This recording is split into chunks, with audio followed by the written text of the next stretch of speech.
Hey, Ag Teacher Thoughts here, coming at you with a new video. It is April 16th right now, and I figured I'd give you kind of a spring update. So I'm kind of new to this area. I came from basically a different hardiness zone. Let's just put it that way. And I don't really have a good grasp yet on the seasons.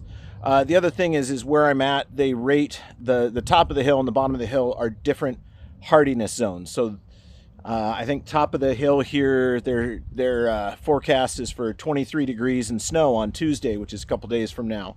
But down here, we're supposed to stay in the lower 30s. So it's still real early for planting. I think like May 15th or May 20th, we're supposed to be frost-free. But I thought I'd just take a stab at it anyway and see how things go. So one of the ones that I wanted to use an example is some French marigolds that we planted earlier. Now, if you're looking at French marigolds, we'll come here and we'll look at the leaves on the back. And these leaves right here, they are nice and deep green. They're consistent color all the way. Then you get over here, and you can see a little whiteness on there, almost a little silvering.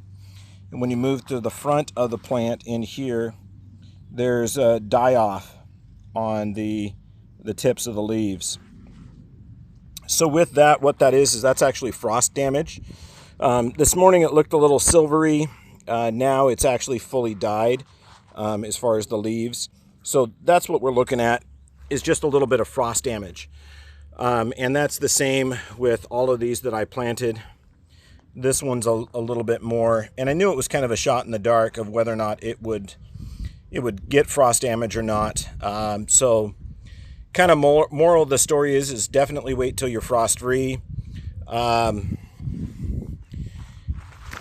think you all saw my video that I had posted earlier about losing all my tomatoes. That's actually at my school, which is up another 1,000 feet from where I'm at here. And yeah, they got into the mid 20s up here, or up there. Here it's not quite so much. So anyway, if you're going to do some spring planting, might be a good idea to keep that to some things that we know are going to be okay. So if you go and, any of your bulbs are going to be okay. Those are going to be okay this time of year. If you wanted pansies or anything like that, primulas are also an early one. Violas are an early one. But those are the kind of plants that we can plant early on in the season and have better luck with. But things like your geraniums, your petunias, the marigolds, let's wait a little bit till they're frost-free. But again, I'm kind of experimenting here, kind of getting used to the area. Just thought I'd shoot a quick one and give you kind of an idea about frost damage. It's not great to struggle with and deal with, but it's just season. And that's the weird thing about where I am now. It's you'll notice I'm in t-shirt out here, and we had frost this morning, but I think we're 73, 74 degrees. So this area, it can be quite a switch, quite a range on weather, and I'm just kind of getting used to that. But anyway, I'll leave you with some shots of some beautiful flowers. And as the year goes on, we'll talk a little bit more about what's in here and why.